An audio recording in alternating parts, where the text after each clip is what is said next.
మన కూకట్పల్లిలో మర్రి golden diamonds April 12న బ్రహ్మాండమైన ప్రారంభం. Save the date, save the money. Suresh గారు, ఇప్పుడు 2 వీక్స్ సీజ్ ఫైర్ ప్రకటించినా కూడా యుద్ధ వాతావరణం ఇంకా ఉంది. ఇంకా ప్రపంచ దేశాలు అంటే గల్ఫ్ మీద ఆధారపడుతున్న దేశాలన్నీ కూడా చాలా ఇబ్బంది పడుతున్నాయి. గల్ఫ్ కూడా చాలా ఇబ్బంది పడుతుంది. ముఖ్యంగా మన దేశం విషయానికి వస్తే మనం ఎంత ఇబ్బంది పడ్డాము అంటే గ్యాస్ సిలిండర్ల విషయంలో కావచ్చు, పెట్రోల్ బంకులు కూడా ఒక ఆర్టిఫిషియల్ కావచ్చు, లేకపోతే నిజంగా సమస్య మనకు తెలియదు, కానీ ఒక ఇబ్బంది పడిన పరిస్థితి అయితే చూసాం. ఎరువులకి సమస్యలు ఎదురవుతాయి, రైతులు కూడా ఇబ్బందులు పడుతున్న పరిస్థితి. రానున్న రోజుల్లో ఇంకా మరింత ఇబ్బంది పెరిగే అవకాశం కూడా కనిపిస్తున్నట్టు వార్తలు వస్తున్నాయి. అయితే మన ఇండియన్ డిప్లొమసీ ఎట్లా ఉంది ఇప్పుడు? ఎందుకంటే జైశంకర్ కావచ్చు, లేకపోతే పెట్రోకెమికల్స్ మినిస్టర్ పూరి కావచ్చు, వీళ్ళు ఏదైనా ఎటువంటి చర్యలు తీసుకుంటున్నారు? వీళ్ళు పూరి గారు ఆల్రెడీ వాళ్ళ ఖతార్లో ఉన్నారు. Jaishankar is also travelling in Middle East. Pavan garu మనం చేయాల్సింది మెయిన్గా, మోదీ గారు మొన్న కూడా అన్నారు, కోవిడ్ నుంచి నేర్చుకోవాలి మనం. కోవిడ్లో మన సప్లై చైన్ అనేది మొత్తం దెబ్బతిన్నది. ఫార్మస్యూటికల్స్ నుంచి ఎలక్ట్రానిక్స్ అన్నీ చైనా కంట్రోల్ చేసుకున్నారు కోవిడ్ టైంలో. వాళ్ళకి ఫస్ట్ కోవిడ్ వచ్చింది కదా అక్కడ. సో వాళ్ళ ఫ్యాక్టరీలు బంద్ చేసేసారు. మనకి ప్రోడక్ట్స్ రావట్లేదు, మన మొత్తం ఆగిపోయింది. మీకు గుర్తుంటుంది ఆ టైంలో ఈవెన్ కొరియాలో చిప్స్ దొరకలేదు మనకు, సౌత్ కొరియా నుంచి. కార్లకు 6 నెలలు వెయిటింగ్ లిస్ట్ ఉండే కోవిడ్ తర్వాత. అది జరగకూడదని అప్పుడే మనం ఒక డిసిషన్కి వచ్చాం. మనకు కావాల్సింది సెల్ఫ్ సఫిషియన్సీ. మన చిప్పులు మనమే తయారు చేసుకోవాలి, మనకు కావాల్సిన ఏపీఐస్ మనమే తయారు చేసుకోవాలి. అది మనం చేసాం అప్పుడు కోవిడ్ టైంలో. ఇప్పుడు వచ్చిన కొత్త సమస్య ఏంటంటే, ఫర్ ఎగ్జాంపుల్ మేము చెప్పాను చూడండి, హీలియం ఉంది. మీరు హీలియం ఎక్కడి నుంచి ప్రొడ్యూస్ చేస్తారు? ఖతార్ ఉన్నప్పుడు వాళ్ళ దగ్గర కొనుక్కుంటాం. మళ్ళీ మీరు ఫ్యాక్టరీ పెట్టాలా చేయాలి అక్కర్లేదు, హీలియం వాళ్ళ దగ్గర కొనుక్కుంటాం. This we took it for granted. ఇప్పుడు సడన్గా టప్ అని ఆగిపోతే ఏం చేస్తారు? సో ఇవాళ ఐ వాజ్ వాచింగ్ వెబ్కాస్ట్ ఒకటి, ఒక కెనడియన్ కంపెనీ గురించి వాళ్ళ CEO మాట్లాడుతున్నారు. ఇప్పుడు రోజుకి వాళ్ళొక వెబినార్ పెడితే 1500 మంది వస్తున్నారంట కంపెనీల నుంచి ఆ వెబినార్కి అటెండ్ చేయడానికి online. How to overcome the supply chain constraints. నేను చెప్పాను, ఫార్మస్యూటికల్స్ ఎగ్జాంపుల్ ఇచ్చాను మీకు. అట్లాంటి చాలా ఎగ్జాంపుల్స్ ఉన్నాయి గల్ఫ్ నుంచి వచ్చే ప్రోడక్ట్స్కి. నౌ మీరు ఆల్టర్నేట్ సోర్స్ డెవలప్ చేయాల్సి వస్తుంది. సడన్గా నైజీరియా అంటున్నారు, మా దగ్గర ఆయిల్ మస్తుంది, ఆయిల్ వచ్చి తీసుకెళ్ళండి అంటున్నారు. మనం ఎప్పుడు నైజీరియా పక్కన చూడలేదు మనం. యూజ్లెస్ వాడికి ఆయిల్ ఏంటని చెప్పి ఉంది. అర్జెంటీనా వాళ్ళ దగ్గర ఆయిల్ ఉంది, గయానా ఆయిల్ ఉంది. అరే అది చాలా దూరం బాస్ ఉంటే, దూరం అయితే ఏమైంది? ఈ డెస్పరేట్ సిచ్యువేషన్లో మీకు కావాలంటే తీసుకుందాం, కొంచెం ఎక్స్ట్రా షిప్పింగ్ కాస్ట్ ఎక్కువ అవుతుంది అంతే కదా, నో ప్రాబ్లం. మీరు అక్కడ $2 మిలియన్ ఒక్కొక్క షిప్కి ఇచ్చే బదులు ఇరాన్కి మీరు ఇక్కడ నుంచి తెచ్చుకోండి, అదే $2 మిలియన్ మీకు సేవ్ అయిపోతుంది. That is better option. So మన సప్లై చైన్ని మనం ఇట్లాంటి పొజిషన్, ఇది కోవిడ్ చూసాం, ఇప్పుడు యుద్ధం చూసాం, మరి ఏమొస్తుందో తెలియదు. ఇంటర్నేషనల్ లెవెల్లో ఇట్లాంటి డిస్టర్బెన్స్ వచ్చినప్పుడు we should have strong supply chain ready. మనం లేకుండా యాక్చువల్లీ ఎల్పిజి సమస్య అక్కడే వచ్చింది ఫస్ట్. ఎల్పిజి చాలా చోట్ల మీకు దొరకవచ్చు, కానీ వీఆర్ నాట్ డైవర్సిఫై చేయలేదు, మనం కంఫర్ట్ జోన్లో వచ్చేసాం. కావాలి ఎల్పిజి ఖతార్ సప్లై కాంట్రాక్ట్ మొత్తం నెక్స్ట్ 6 సంవత్సరాలు 5 సంవత్సరాలు వాడే సప్లై చేస్తాడు ఖతార్ వాడు. మనకి ఒక ఎమర్జెన్సీ క్రైసిస్ మూమెంట్ మనం చూడలేదు. సరే మన స్ట్రాటజిక్ రిజర్వ్స్ ఉంది మన దగ్గర, పెద్ద పెద్ద అండర్ గ్రౌండ్ ట్యాంక్స్ ఉన్నాయి మన దగ్గర. ఒక 67 రోజులకు ఉన్న క్రూడ్ ఆయిల్ మన దగ్గర ఎప్పుడు ఉంటుంది. అది కాదు, వీ షుడ్ క్రియేట్. రేపు హీలియం లేదు, రేపు పెట్రోకెమికల్స్లో ఒక ప్రోడక్ట్ రేంజ్ లేదు, ఏం చేస్తారు? ఎక్కడి నుంచి తెప్పించుకుంటారు?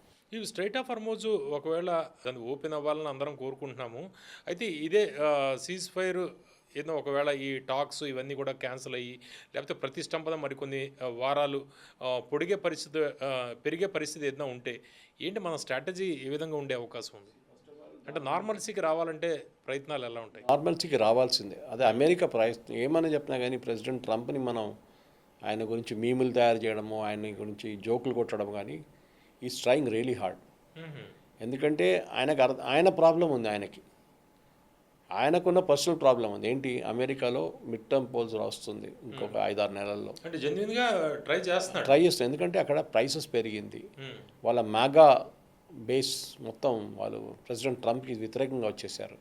ఇదేంటి ప్రైసెస్ పెరుగుతున్నాయి, సూపర్ మార్కెట్లో అన్ని ప్రోడక్ట్ల రేట్లు ఎక్కువైనాయి. ఎందుకంటే డీజిల్ ఎక్కువైంది అనుకోండి, డీజిల్ ఇప్పుడు $5 అమ్ముతున్నారు గ్యాలన్, $4 ఉండే. పెట్రోల్ ఏమో 2 ఉండే 3 అయిపోయింది, ఇప్పుడు 4కి వెళ్తుంది. అది సో ప్రజలు ఏమంటున్నారంటే మేము ప్రతి చోట మేము బండ్ల పెట్రోల్ ఫ్యూయల్ ఫిల్ చేస్తున్నప్పుడు ఎక్స్ట్రా పే చేస్తున్నాం. సూపర్ మార్కెట్కి వెళ్తే ఏది కొనాలన్నా అక్కడ ఎక్స్ట్రా కడుతున్నాం, ఎందుకంటే ట్రక్ కూడా ఎక్స్ట్రా ఛార్జ్ చేస్తున్నాడు. సో అంత ఈజీ కాదు. సో ప్రతి దేశానికి ప్రాబ్లం ఉంది. ఫిలిపీన్స్లో చూడండి, ఎమర్జెన్సీ డిక్లేర్ చేశారు అక్కడ, ఫైనాన్షియల్ ఎమర్జెన్సీ. శ్రీలంకలో 15 లీటర్స్ ఇస్తున్నారు ప్రతి 4 వీలర్.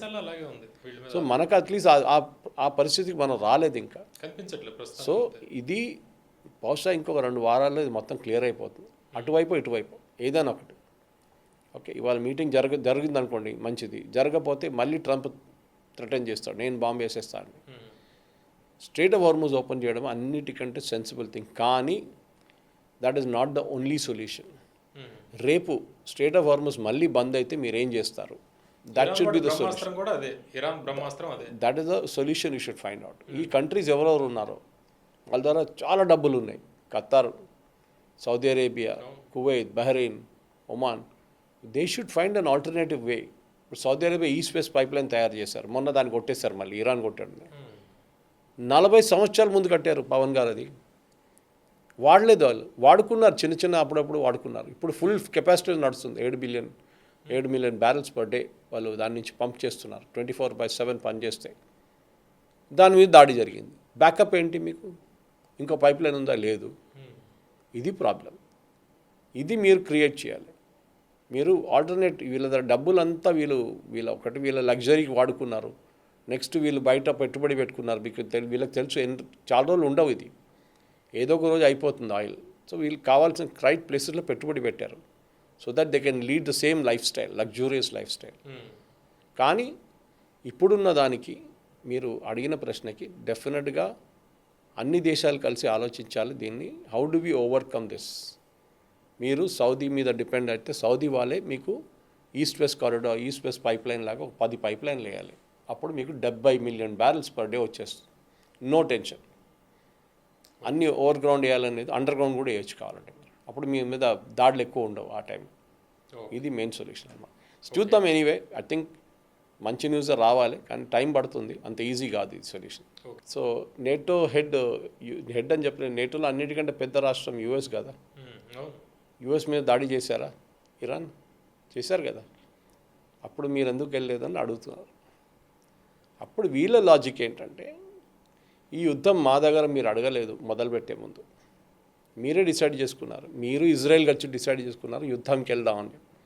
మా దగ్గర అడిగారా? అడిగితే మేము చెప్తుండే మీ దగ్గర వెళ్ళకూడదు, ఇది ఇంత రిస్క్ ఉంది, నాట్ రిక్వైర్డ్. అంతా అయిపోయిన తర్వాత అక్కడ మొత్తం మటాష్ అయిపోయి వాళ్ళు మొత్తం మీ తల మీద బాంబులు తీసుకొచ్చి వేస్తుంటే అప్పుడు మీరు పరిగెత్తుకుంటే మా దగ్గర వచ్చి, అరే మీ షిప్లు ఉన్నాయా, మీకు ఆర్మీ ఉన్నారా, పంపించండి అని చెప్పేది. Sorry, we're not getting.